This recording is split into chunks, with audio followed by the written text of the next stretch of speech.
Letters to the Editor is an author-driven podcast created and directed by Enrique Stuyck Roma, a journalist, lawyer and entrepreneur from Madrid.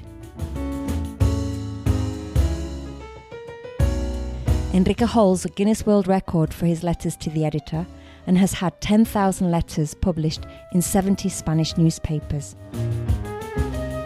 In this podcast, we will read a letter a day for a whole year selected from his books Ocurrencias, Witticisms, Reflections on Life.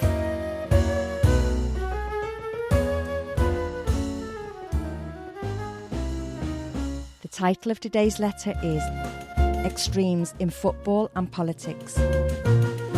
Football is one of the most popular sports and therefore has a huge social impact. And it is from this perspective that I find it fitting to compare this sport with the other national sport, which is politics. After all, to a greater or lesser extent, everyone takes part in the grand circus that politics has become, an essential activity for social life currently at one of its lowest points.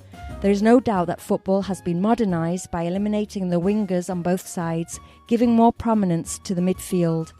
And it is in the centre where the game is now controlled, where all the moves that can lead to victory are crafted. It is a tactical shift that's here to stay because it's producing excellent results. In politics, however, the exact opposite is happening, and it is the extremes that are setting the pace, both on the left and on the right. This is largely due to the discontent and distrust generated by the centre after so many years of running the show.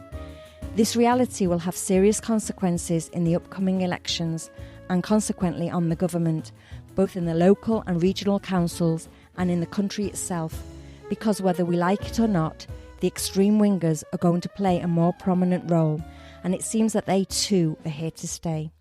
This does not make me particularly happy because I have never been fond of extremes, and even less so in football. When I played as a child and was put in that position, I'd invariably get lost on the pitch, much like I get lost now on the political field, which is so muddy that fair play seems almost impossible.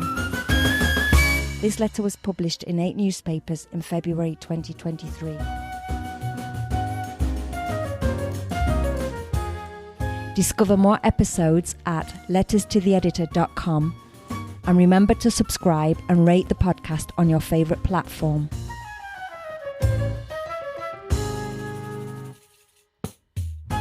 Podcast produced by Jorge Marín, EOB Productora. Letters translated by Ana Marchena. Branding and visual identity by Samuel Ferrer, Quinton Brands. Editing by Margot Martin. Readings by Susanna Galan.